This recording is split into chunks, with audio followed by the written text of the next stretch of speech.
Bueno, funtzio hau deribatzera goaz eta horretarako egingo dugun izango da berreketaren teknika aplikatu katearen erregelarekin.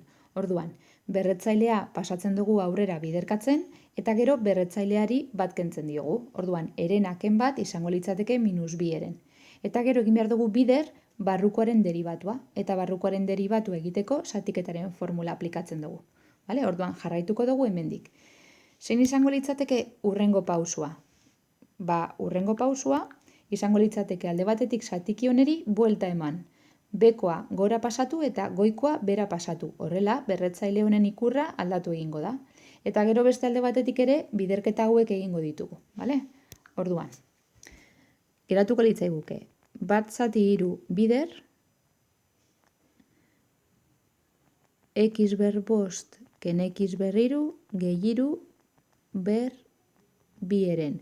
Eta goian, x ber 2 ber 2 eren.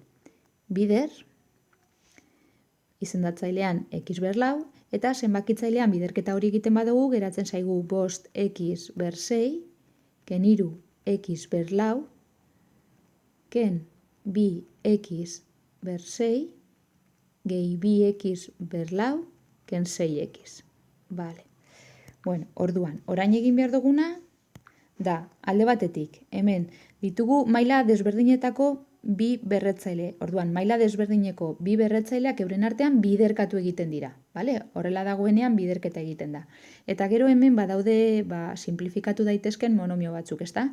5x ber 6 ken 2x ber 6, 3x ber 6.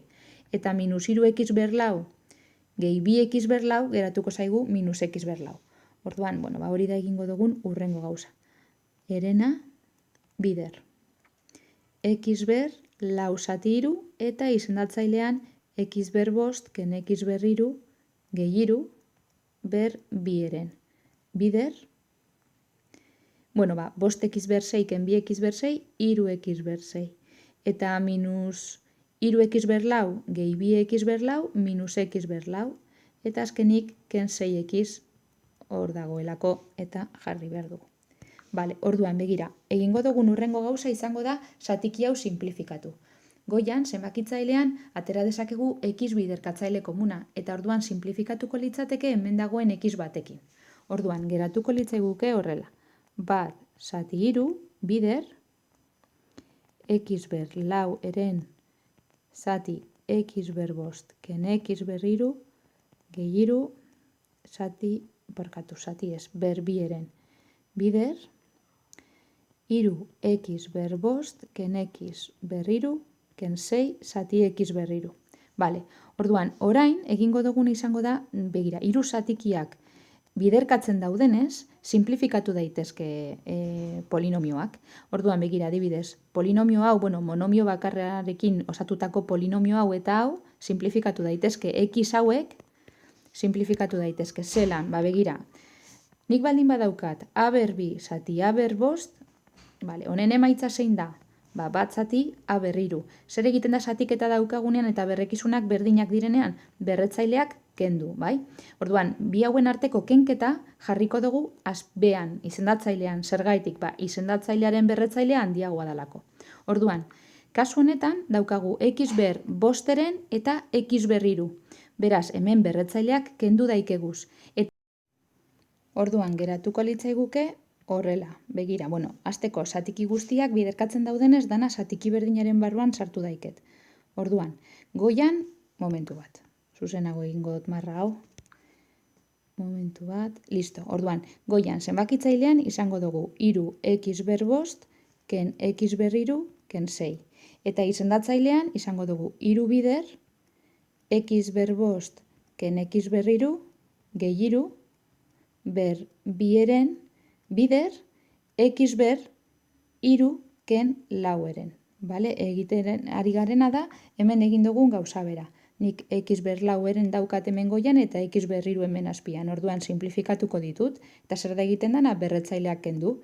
Baina berretzaile handiena dagoenez izendatzailean, orduan emaitza izendatzailean geratuko da. Vale, orduan jarraitzen dugu. Eta goian dagoen bezala geratzen da, ez da ezer aldatzen.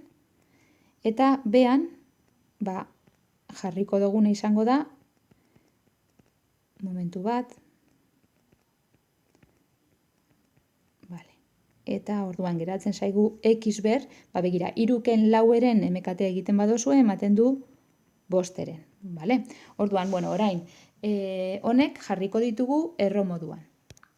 Orduan, erro moduan jartzen baldin baditugu, geratzen zaigu 3x ber 5 ken x ber 3 ken 6 goian, eta behan, 3 bider x ber 5 ken x ber 3 gehi 3 ber 2, eta hau erro kuboaren barruan. Bider x ber 5 erro kuboaren barruan. Orduan begira. Hemen pare bat gauza, hasteko biak direnez erro kuboak eta biderkatzen daudenez dana sartu dezakegu erro berdinaren barruan. Eta gainera x ber 5 daukagunez gutxienez x bat atera daiteke kanpora. Eta hemen geratuko zaizkigu x ber 2x geratuko zaigu erroaren barruan.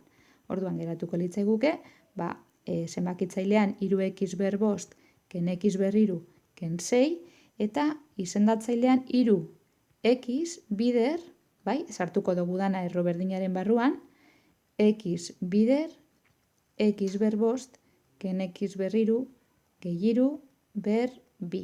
Eta hemen ere ber 2, ez dut ahaztu behar.